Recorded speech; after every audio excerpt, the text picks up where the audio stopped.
Everyone, तो हम यहाँ पर फॉस्फेट आयन का लुईस स्ट्रक्चर बनाने वाले हैं। सो फर्स्ट ऑफ ऑल हम निकालेंगे total valence electrons in phosphate ion. ठीक है, सो फॉस्फोरस कहाँ पर आता है? फॉस्फोरस आता है नाइट्रोजन के बिल्कुल नीचे। ठीक है, नाइट्रोजन के बिल्कुल नीचे आता है फॉस्फोरस। और इसमें कितने वैलेंस इलेक्ट्रॉन्स है? कौन से ग्रुप का है ये? 5th ग्रुप का। तो 5 वैलेंस इलेक्ट्रॉन्स इसमें होते हैं फॉस्फोरस में, 5 प्लस 4 टाइम्स ऑफ ऑक्सीजन। एक ऑक्सीजन की कितने वैलेंस इलेक्ट्रॉन? 6 इंटू 4, चारों ऑक्सीजन के लिए हो गए। प्लस क्या करोगे? 3 इलेक्ट्रॉन्स हमें प्लस करने होंगे because of this 3 negative. 3 negative का मतलब है 3 एक्स्ट्रा इलेक्ट्रॉन्स। ठीक है, अगर 3 पॉजिटिव होता मतलब 3 लेस इलेक्ट्रॉन्स। ठीक है, तो अगर नेगेटिव है तो हमें प्लस करने होते हैं इलेक्ट्रॉन्स, अगर प्लस है 3 पॉजिटिव है तो हमें माइनस करने होते हैं इलेक्ट्रॉन्स। ठीक है, तो ये थोड़ी सी बेसिक चीज़ें थी। अब देखो टोटल वैलेंस इलेक्ट्रॉन्स यहाँ पर हमारे पास 32 आ गए। अब क्या करना होता है? Phosphorus is the central atom, तो सेंट्रल एटम को इस तरह से लिख लेंगे और उसके चारों तरफ हम ऑक्सीजन लगा देंगे 4। अब सिंगल बॉन्ड से जोड़ देंगे और मैंने आपको क्या बताया था? जो टर्मिनल एटम्स होते हैं उनके पहले ऑक्टेट आपको पूरे करने हैं। ठीक है, ऑक्सीजन की जरा कर लेते हैं ऑक्टेट पूरा। 1 2 3 4 5 6 7 8 इस बॉन्ड के हो गए तो ऑक्टेट इसका पूरा है। वैसे ही सभी के हम ऑक्टेट इस तरह से पूरे कर देते हैं। 1 2 3 4 5 6 7 8। ठीक है, तो काउंट करो। 1 2 3 4 है और सभी में कितने हैं? 8 इलेक्ट्रॉन्स है। 8 4 32। तो ये सारे इलेक्ट्रॉन्स यहाँ पर एडजस्ट हो चुके हैं। ठीक है, तो अगर आप ये कहो कि ये हमारा लुईस स्ट्रक्चर है फॉस्फेट आयन का, तो ये बिल्कुल गलत हो जाएगा। ये एक्चुअल लुईस स्ट्रक्चर नहीं होता। अब रीज़न क्या है? Because of the formal charge.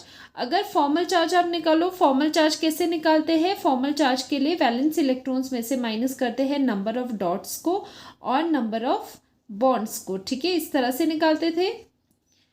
तो यहाँ पर क्या आएगा? अगर हम फॉस्फोरस का देखें, फॉस्फोरस पे कितना फॉर्मल चार्ज है?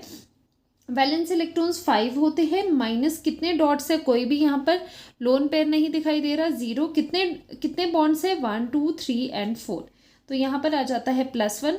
ऑक्सीजन, एक ऑक्सीजन का निकाल देती हूँ, बाकी का भी सेम होगा क्योंकि सेम ये सिंगल बॉन्डेड है तो सेम ही होगा इनका जो फॉर्मल चार्ज होगा। ऑक्सीजन का वैलेंस इलेक्ट्रॉन 6 माइनस, इस पर कितने डॉट्स है? 1 2 3 4 5 6।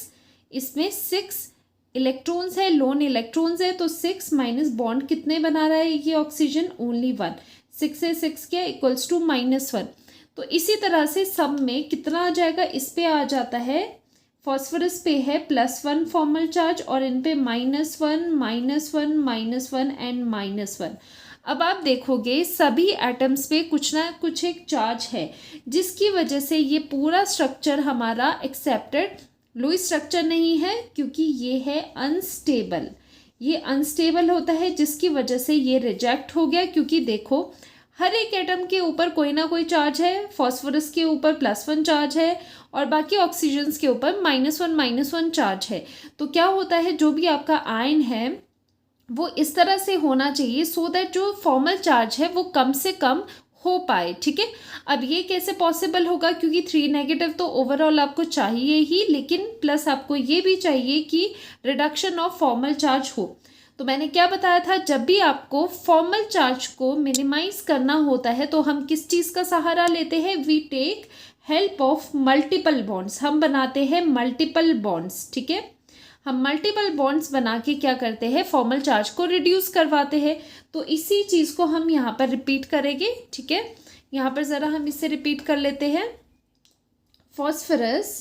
फॉस्फोरस सिंगल बॉन्ड तो देखो बनेगी ही, हवा में तो नहीं रह सकते एटम्स। ठीक है, इस तरह से सिंगल बॉन्ड हमने बना लिए। ठीक है, अब यहाँ पर आपके पास थे 1 2 3 4 5 6, यही मैं स्ट्रक्चर यहाँ पर रिपीट कर रही हूँ। 1 2 3 4 5 6, 1 2 3 4 5 6, 1 2 3 4 5 6। ठीक है, अब क्या बात है, हम क्या करते हैं?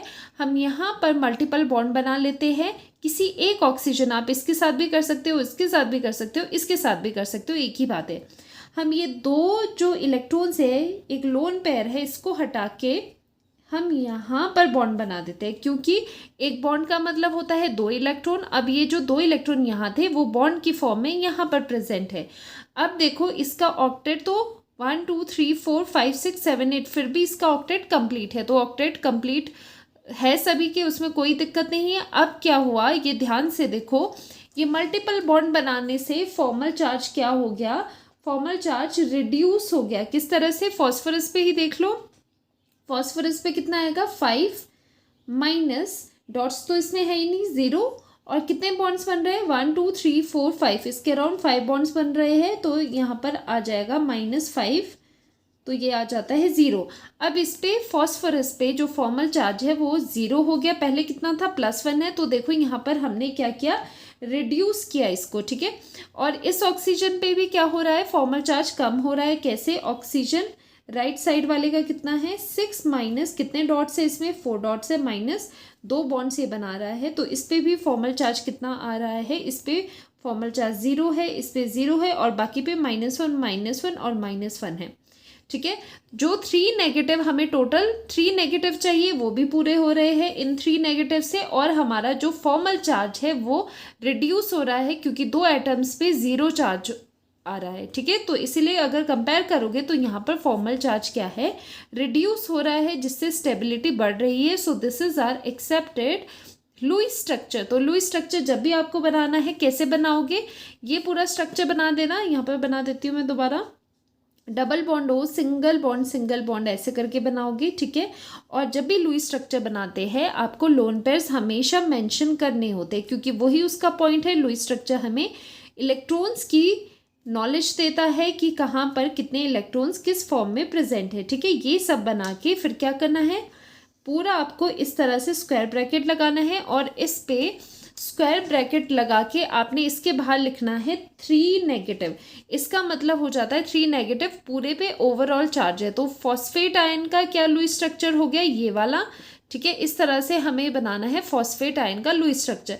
तो हमेशा ही आपको क्या करना है, आपको फॉर्मल चार्ज को रिड्यूस करना है। अब आपके मन में एक क्वेश्चन भी आ रहा होगा कि यहाँ पर तो फॉस्फोरस का जो ऑक्टेट है वो ज़्यादा है, 1 2 3 4 5 6 7 8 9 10, फॉस्फोरस के पास यहाँ पर 10 इलेक्ट्रॉन्स है, तो ये ऑक्टेट तो कंप्लीट है, लेकिन ऑक्टेट एक्सीड हो रहा है, इसका जो ऑक्टेट है वो तो एक्सीड हो रहा है, ये कैसे हो सकता है। तो ये पॉसिबल है बिकॉज जो फॉस्फोरस है वो सेकेंड पीरियड में आता है, तो यहाँ से क्या होता है, एम्प्टी डी ऑर्बिटल्स प्रेजेंट होते हैं इनके पास, जैसे फॉस्फोरस हो गया, ठीक है। और आगे भी क्या है, सेकेंड पीरियड और उससे आगे के जो एलिमेंट्स हैं उनके पास एम्प्टी डी ऑर्बिटल्स होने के कारण वो एक्सेप्ट कर सकते हैं, वो अपना जो वैलेंस इलेक्ट्रॉन्स है, वैलेंस शेल है, उसमें 8 से ज़्यादा इलेक्ट्रॉन्स रख सकते हैं, इसीलिए यहाँ पर ये चीज़ में कोई प्रॉब्लम नहीं हुआ। ध्यान रखना, वैसे भी मैंने आपको कहा है कभी सल्फर का कोई कंपाउंड आ जाए, फॉस्फोरस का कंपाउंड आ जाए, क्योंकि जनरली इनमें से ही आपको आते हैं, वैसे और भी एलिमेंट्स हैं, तो इसमें एक बार चेक कर लेना। इसमें अगर ज़रूरत पड़ी फॉर्मल चार्ज को रिड्यूस करने की, मल्टीपल बॉन्ड बनाने की, तो हम बना सकते हैं। और ऐसा करने पर, मल्टीपल बॉन्ड बनाने पर अगर कभी फॉस्फोरस या सल्फर का जो ऑक्टेट है वो अगर एक्सपेंड भी हो जाए, सो दैट्स ओके, बिकॉज इनके पास अवेलेबिलिटी होती है डी ऑर्बिटल्स की, एम्प्टी डी ऑर्बिटल्स की, जहाँ पर एक्स्ट्रा इलेक्ट्रॉन्स आके रह सकते हैं, इसीलिए ये एलिमेंट्स अपने ऑक्टेट को एक्सपेंड कर सकते हैं। And this is also one of the limitation of octet rule, अगर आपने पढ़ी होगी तो, ठीक है। सो फाइनली क्या हो गया, फॉस्फेट आयन का ये आपका लुईस स्ट्रक्चर है, और 3 नेगेटिव आपको बाहर लगाना है, ठीक है।